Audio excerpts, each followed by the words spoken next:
3 form दिया जाता है, भरना रहता है क्वालिफिकेशन। मेरे द्वारा जो जानकारियाँ दी गई है वो बिल्कुल सही। अगर किसी भी तरह की गलत जानकारी पाए जाने पर इसका जिम्मेदार मैं स्वयं होऊंगा। उस राइटिंग को और इस राइटिंग को मैच कराया जाता है। वहाँ पर आपके नाम और रजिस्ट्रेशन पर एक बड़ा सा फाइल बनेगा, उसमें आपका सारा डॉक्यूमेंट रखा है। नमस्कार दोस्तों, मेरा नाम सूरज और आज के वीडियो में हम लोग डिस्कस करने वाले हैं ग्रुप डी के डॉक्यूमेंट वेरिफिकेशन के बारे में। इस वीडियो में हम लोग डिटेल में जानेंगे कि ग्रुप डी के डॉक्यूमेंट वेरिफिकेशन में हम लोग को कौन कौन सा डॉक्यूमेंट कंपलसरी रिक्वायर्ड होता है, कौन कौन सा लेके जाना होता है, एवं आरआरसी के डीवी ऑफिस में जो ए टू जेड प्रोसेस होता है, क्या प्रक्रिया होता है, किन किन प्रोसेस से होकर हम लोग को गुजरना पड़ता है, उसके बारे में हम लोग डिटेल में जानेंगे इस वीडियो में। तो जैसे कि इस वीडियो में मैंने मेन टॉपिक रखा है कुछ, जैसे कि क्वालिफ़िकेशन के बारे में, या तो डॉक्यूमेंट कौन कौन सा रिक्वायर्ड होता है उसमें। सेकंड हमारा होगा कास्ट सर्टिफिकेट। कास्ट सर्टिफिकेट में जो कौन से फॉर्मेट में होना चाहिए हमारा ओबीसी सर्टिफिकेट, चाहे आप SC ST का जो भी है कैंडिडेट, आपका जो कास्ट सर्टिफिकेट होता है वह कौन से फॉर्मेट में होना चाहिए और कितना पुराना चलेगा, और वो किस लेवल तक का बना हुआ होना चाहिए, चाहे वो SDM तक का हो या ब्लॉक तक का भी काफ़ी है, या फिर DM तक का बना होना कंपलसरी होता है। और जो हम लोगों ने फॉर्म भरते टाइम जो फिल किया था, हम लोगों ने स्कैन कराया था कास्ट सर्टिफिकेट, क्या वो रखना कंपलसरी होगा। और थर्ड हमारा होगा कि एप्लीकेशन प्रिंट, यानी कि जो हम लोग फॉर्म भरते हैं उस टाइम में, तो वो एप्लीकेशन प्रिंट अगर आपका खो गया है अगर किसी तरह से, या तो आपने प्रिंट आउट निकाला ही नहीं है और अपना CBT जो एग्ज़ाम दिया हुआ है वो आपका जो हाफ एडमिट कार्ड जो मिलता है वो आपका खो गया है, या तो ये फिजिकल जो आप एग्ज़ाम देने जाते हैं तो उसमें भी आपको हाफ एडमिट कार्ड मिलता है। हाफ तो वो रख लेता है CBT और फिजिकल का भी, तो जो हाफ रहता है वो आपका अगर खो गया है तो क्या किस तरह का प्रॉब्लम होगा क्या, तो इसके बारे में डिस्कस करेंगे। और फोर्थ होगा हमारा जैसे कि पासपोर्ट साइज़ फ़ोटो, वो हमारा जो हमने फॉर्म भरते टाइम जो फ़ोटो दिया था क्या वो रखना कंपलसरी होगा या फिर आपको लेटेस्ट फ़ोटो लेके जाना है, ये हो गया। और भी बाकी प्रोसेस के बारे में हम लोग जानेंगे। थंब होता है, बायोमेट्रिक होता है, उसके बारे में हम लोग जानेंगे। और जो DV ऑफिस में जो A to Z प्रोसेस होता है, किस किस प्रोसेस से गुजरना पड़ता है हम लोग को, उसके बारे में हम लोग डिटेल में जानेंगे। तो आइए वीडियो स्टार्ट करते हैं। पहला हमारा है डॉक्यूमेंट्स। तो डॉक्यूमेंट्स, चूँकि ये जो ग्रुप डी है वो 10th लेवल पर है, तो आपको मिनिमम रिक्वायरमेंट आपको 10th लेवल का होगा। पहला होगा हमारा मार्कशीट होगा, और सेकंड हमारा होगा मूल प्रमाण पत्र, जो कि आपका 2 या 3 साल के बाद जो आपका स्कूल में बन के आता है, ठीक है। तो ये हो गया। और थर्ड हमारा होगा पहचान पत्र। पहचान पत्र के रूप में आपका आधार कार्ड कंपलसरी होगा और पैन कार्ड आपका ऑप्शनल होगा। अगर नहीं भी है पैन कार्ड तो कोई दिक्कत नहीं है, लेकिन अगर पैन कार्ड है तो देना है वहाँ पर। और पैन कार्ड जो होता है वो ज्वाइनिंग के टाइम आपका कंपलसरी होता है, क्योंकि NPS जो आपका अकाउंट खुलता है तो उसमें पैन कार्ड कंपलसरी होता है। DV के टाइम कोई ज़रूरी नहीं है, रहे तो और अच्छा है। और फोर्थ हमारा होगा पासपोर्ट साइज़ का फ़ोटो, ठीक है। और अगर आप विकलांग कोटा से बिलोंग करते हैं तो आपको विकलांगता प्रमाण पत्र रखना पड़ेगा। अगर आप कहीं पहले से जॉब करते हैं तो आपको NOC रखना पड़ेगा, नो ऑब्जेक्शन सर्टिफिकेट जो होता है। तो इसके बारे में हम लोग डिस्कस करने वाले हैं इस वीडियो में। पहले हम लोग कुछ इंपॉर्टेंट टॉपिक्स पर चर्चा कर लेते हैं, जैसे कि क्वालिफिकेशन में क्या क्या देना है। तो चूँकि ये जो ग्रुप डी वैकेंसी है ये 10th पर आधारित है, तो आपको 10th का डॉक्यूमेंट कंपलसरी होगा। अगर आपकी इच्छा है कि आप और भी मैक्सिमम क्वालिफिकेशन आपने जो भी कर रखा है, चाहे आपने BTech कर रखा है, चाहे ITI कर रखा है, BA कर रखा है, 10+2 कर रखा है, और आपकी इच्छा सबमिट कराने की, और अगर बोर्ड ऐसा ऑप्शन देता है आपको सबमिट कराने का, तो आप सबमिट करा सकते हैं DV में, ठीक है।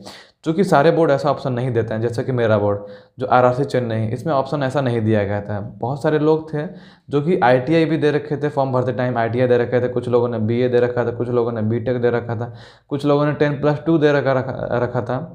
तो उन लोगों से भी यही बात कहा गया, चूँकि अभी आपके इस डॉक्यूमेंट का रिक्वायरमेंट कंपलसरी नहीं है, तो आपको ये सब डॉक्यूमेंट अभी नहीं देना है। ये सब डॉक्यूमेंट का आपको बेनिफिट सिर्फ और सिर्फ ज्वाइनिंग के बाद ही मिलेगा, ठीक ना। तो आपको उस टाइम में देना है, ज्वाइनिंग के टाइम में देना है ये सारा डॉक्यूमेंट। तो अभी आपको सिर्फ और सिर्फ 10th का ही देना है। तो कुछ लोग ये भी सोचते हैं कि अगर हम अभी ITI सबमिट कराते हैं, चाहे BTech सबमिट कराते हैं, चाहे डिप्लोमा सबमिट कराते हैं, चूँकि ये डिग्री टेक्निकल है, तो उन लोगों को लगता है कि ये हम सबमिट कराएंगे तो हमको इससे रिलेटेड ही ब्रांच या तो पोस्ट दिया जाएगा। तो ऐसा बिल्कुल भी नहीं है। इस पर कोई भी मैटर नहीं करता है। आपका जो पोस्ट डिसाइडिंग जो फैक्टर होता है वो इस पर डिपेंड नहीं करता है। मैंने इस पर ऑलरेडी एक वीडियो बना चुका है, आप जाके देख सकते हैं कि पोस्ट डिसाइडिंग में कौन कौन सा फैक्टर जो है महत्वपूर्ण भूमिका निभाता है, ठीक है। तो आपको ये सारा डॉक्यूमेंट अभी सबमिट अगर कराने का ऑप्शन देता है तो आप सबमिट करा सकते हैं, ठीक ना। और मेरा ओपिनियन ये है कि आप ये सारे डॉक्यूमेंट सबमिट कराने से बचें। अगर आपका 10th देने से काम चल जा रहा है तो बेटर है कि आप 10th ही दें, ठीक ना। क्योंकि बहुत सारे लोग ऐसे होते हैं जिन्होंने BA और ITI सेम सेशन में कर रखा है, उनका जो सेशन है लड़ चुका है, अब वो क्या करें, ठीक ना। और उन्होंने फॉर्म भरते टाइम अगर 10th ही दिया है तो वो लोग तो खास करके अभी कुछ ना दें, क्योंकि हो सकता है कि ज्वाइनिंग के टाइम आते आते आपका मूड चेंज हो जाए कि हाँ नहीं मुझे अभी आपका मन है कि हम ITI दें, ठीक है, और आपका उस टाइम मन हो जाए कि नहीं हमको BA देना है, ठीक है, तो ऐसा हो सकता है। तो इसलिए वो लोग तो खास करके बचें। और जो लोगों ने ITI दे रखा है या तो BA उन्होंने दे रखा है उस टाइम में फॉर्म भरते टाइम में, तो वो लोग अब क्या करें, तो वो लोग ने जो कर रखा है, जो लोगों ने एप्लीकेशन में ऐसा मेंशन कर रखा है, क्योंकि एप्लीकेशन का एक प्रिंट जो होता है ना उन लोगों के पास भी होता है, DV ऑफिसर के पास भी होता है, तो वो लोग जो है डिटेल उससे मैच कराते हैं, ठीक ना। तो आपको वही डॉक्यूमेंट रखना है, अगर आपसे मांग किया जाए तो देना है आपको, अगर नहीं मांग किया जाए, अगर आपको मना कर दे कि नहीं आपको 10th ही देना है तो 10th ही देना है, ठीक ना। लेकिन हाँ जो लोगों ने मेंशन कर चुका है उस टाइम में फॉर्म भरते टाइम में कि मैंने ITI दे रखा है, BA नहीं दिया है और सेम सेशन है उन लोगों का, तो उन लोगों को आगे चल के भी ITI ही देना है, क्योंकि एप्लीकेशन में मेंशन होता है और एप्लीकेशन का एक प्रिंट उन लोगों के पास होता है, उससे वो लोग मैच कराते हैं, ठीक ना। तो अगर मैच कर गया वहाँ से कि कहा कि आपका ये सेशन में आपने ITI का रखा है और आप अभी आप BA का सबमिट करा रहे हैं, तो आप वहाँ फंस सकते हैं, ठीक ना। तो इसीलिए आपको ये चीज़ से बचना है। नेक्स्ट है हमारा कास्ट सर्टिफिकेट। जो कास्ट सर्टिफिकेट होना चाहिए वो सिर्फ रेलवे फॉर्मेट पर बना होना चाहिए। तो रेलवे फॉर्मेट हम लोगों को कहाँ मिलेगा, तो आप जिस जोन से फॉर्म भरे हुए हैं उस जोन की RRB की ऑफिशियल वेबसाइट पर जब आप जाएंगे तो वहाँ पर आपको कास्ट सर्टिफिकेट का फॉर्मेट मिलेगा। अगर आप OBC बिलोंग करते हैं तो OBC के लिए मिलेगा, अगर आप SC ST के बिलोंग करते हैं तो आप SC ST का मिलेगा, ठीक है। तो आपको उस पर बनाना है। तो ये बनाने का जैसे कि आप जातीय आवासीय बनाते हैं, जातीय आवासीय बनाने के बाद जो आप सेंट्रल गवर्नमेंट का जो OBC बनाते हैं, OBC बनाने के बाद ये रेलवे फॉर्मेट पर OBC बनता है, ठीक है। तो वहाँ पर आपको सिर्फ और सिर्फ रेलवे फॉर्मेट का OBC ही डिमांड किया जाएगा। और नेक्स्ट हमारा होगा फ़ोटो। तो फ़ोटो जो है लेटेस्ट ज़्यादा करके मांगा जाता है। अगर उसको चाहिए हो पुराना फ़ोटो आपका जो फॉर्म भरते टाइम दिया हुआ है तो स्ट्रिक्टली उस चीज़ को वो मेंशन करेगी, ठीक है, तभी वो लेके जाना है। ज़्यादा करके लेटेस्ट फ़ोटो की ही डिमांड की जाती है। और अगर पुराना फ़ोटो का डिमांड करे भी, अगर नहीं भी रहे तो कोई दिक्कत नहीं है, मैनेज वो हो जाता है, ठीक है। और अभी का जो वैकेंसी है 2019 में फॉर्म भराया गया है, 2021 में आगे की प्रक्रिया हो रही है, तो इसमें 99% चांसेस है कि वो लेटेस्ट फ़ोटो का ही डिमांड करे, पुराना फ़ोटो के बारे में चर्चा भी ना करे, ठीक है। नेक्स्ट है हमारा कि RRC DV ऑफिस में जो स्टेप बाय स्टेप जो प्रोसेस होता है वो किस तरह होता है। तो पहला जैसे कि हम लोग का जो एडमिट कार्ड में जो शिफ्ट और डेट दिया रहता है उस टाइम से हम लोग को पहले पहुंचना होता है वहाँ पर, और उसके बाद एक स्टाफ जो अंदर से आता है वो हम लोग को जो अपना उसके पास एक लिस्ट होता है उसमें वो नाम मिला करके जो है नाम पुकार करके आपको एंट्री लेता है, और साथ में उस लिस्ट में टिक लगाते जाता है कि आपका अटेंडेंस भी साथ में बनते जाता है उसमें, ठीक है। तो आपको फिर अंदर बुला करके आपको बैठाया जाता है, उसमें आपको 3 फॉर्म दिया जाता है। 3 फॉर्म में पहला फॉर्म जो होता है उसमें आपको डिटेल भरना है। पहला आपका जो कॉमन डिटेल है जैसे कि नाम हो गया, रजिस्ट्रेशन नंबर वगैरह हो गया, इस तरह से। उसके बाद आपको उसमें भरना रहता है क्वालिफ़िकेशन, आपने जो भी क्वालिफ़िकेशन कर रखा है वो भरना रहता है, फिर नीचे साइन करना रहता है, ठीक है। और उसमें उसी में आपको फर्स्ट में ही आपको 3-4 लाइन का एक लिखना होता है, जैसे कि आपने जो CBT एग्ज़ाम में जो लिखा था ना वही सेम उसी तरह का कुछ लिखना रहता है कि मैं सही आदमी हूँ और मेरे द्वारा जो जानकारियाँ दी गई है वो बिल्कुल सही। अगर किसी भी तरह की गलत जानकारी पाए जाने पर इसका जिम्मेदार मैं स्वयं होऊंगा, इस तरह का कुछ लिखना होता है उसमें। 3-4 लाइन उसमें लिखना होता है, क्योंकि वो आपका जो CBT एग्ज़ाम आपने दिया है उसमें जो एडमिट कार्ड का जो हाफ पोर्शन आपने जो सबमिट कराया है आपने, उसमें जो आपने राइटिंग लिखा है उस राइटिंग को और इस राइटिंग को मैच कराया जाता है वहाँ पर, इसलिए यहाँ पर लिखाया जाता है, ठीक है। ये हो गया पहला फॉर्म का काम। सेकंड फॉर्म होता है जो हमारा वो मेमो होता है, मेमो के लिए रेडी, जैसे कि जो मेडिकल मेमो हम लोग को दिया जाएगा उसके लिए वो डिटेल भरवाया जाता है, ठीक ना। उसमें क्या होता है कि सबसे पहले तो आपको ऊपर में जानकारी आपका जो कॉमन डिटेल है वो भरा जाएगा, नाम वगैरह, रजिस्ट्रेशन नंबर हो गया वगैरह वगैरह। उसके बाद नीचे में आपका जो मेडिकल डिटेल है, जैसे कि आपका बॉडी पर कोई 2 मार्क, यानी कि कोई कट ऑफ मार्क है, किसी का कोई मोल मार्क है, किसी का कोई बर्न मार्क है, तो जो भी आपका जो बॉडी पर मार्क होता है ना, बॉडी मार्क, वो कोई 2 मार्क उसमें मेंशन कराया जाता है, फिर उसके बाद नीचे में आपको साइन करवाया जाता है, ठीक है। तो ये सेकंड हो गया। और थर्ड हो गया आपका, उसमें सिर्फ और सिर्फ छोटा सा पेपर होता है, उसमें सिर्फ आपको आपका नाम लिखना है, उसमें रजिस्ट्रेशन नंबर लिखना होता है, ठीक ना। और जो अंतिम का जो 2 पेपर मैंने बताया वो आपका मेडिकल के लिए होता है। पहला जो पेपर मैंने बताया आपने उसमें अपना क्वालिफिकेशन दिया, उसके बाद आपने अपना 4 लाइन लिखा राइटिंग मैच कराने के लिए। सेकंड आपका हो गया मेडिकल मेमो के लिए, ठीक ना। और थर्ड आपका हो गया मेडिकल फ़ी के लिए, जो आप टिकट कलेक्ट करेंगे उसके लिए। वो जो छोटा पेपर होता है उसको आपको रेलवे काउंटर पर जा करके आपका जो भी मेडिकल फ़ी होता है आपके बोर्ड का, वो आपको उस नाम से और उतने रुपए का आपको टिकट बनाना रहता है मेडिकल के लिए, ठीक है। ये 3 फॉर्म आपको जैसे कि फिल करके आपको रख लेना अपने पास। उसके बाद आपको नाम से आपको पुकारा जाएगा, ठीक है। आपको जैसे आपका नाम से पुकारा गया, उसके बाद आपको वहाँ जाना है और आपसे वहाँ वो डॉक्यूमेंट मांगेगा, डॉक्यूमेंट तो आपको स्टेप बाय स्टेप जो जो मांगेगा आपको वो देना है, ठीक ना। और ऐसा नहीं करना है कि मतलब कि डॉक्यूमेंट या तो रख देना, उसके हाथ में देना है और जितना बोला जाए उतना ही करना है, नहीं तो वो लोग गुस्सा भी बहुत जल्दी हो जाते हैं, बूढ़े लोग होते हैं ना। तो ठीक ना। तो पहले आपको मांगेगा मेडिकल मार्कशीट मांगेगा, तो 10th का, तो आपको मार्कशीट का फोटोकॉपी उसको देना है। उसके बाद फिर आपको ओरिजिनल मांगेगा तो ओरिजिनल देना है। तो वो आपका जो फोटोकॉपी है वो आपको ओरिजिनल से वो मैच कराएगा और टिक करेगा, ठीक है। नेम हो गया, आपका रोल नंबर हो गया, फादर्स नेम हो गया, मदर्स नेम हो गया, वगैरह वगैरह जो भी आपका डिटेल है वो फोटोकॉपी से मैच करा करके उसमें टिक करेगा फोटोकॉपी में। फिर आपको ओरिजिनल आपको रिटर्न कर देगा और फोटोकॉपी आपको वो रख लेगा, ठीक है। फिर आपको मांगेगा मूल प्रमाण पत्र।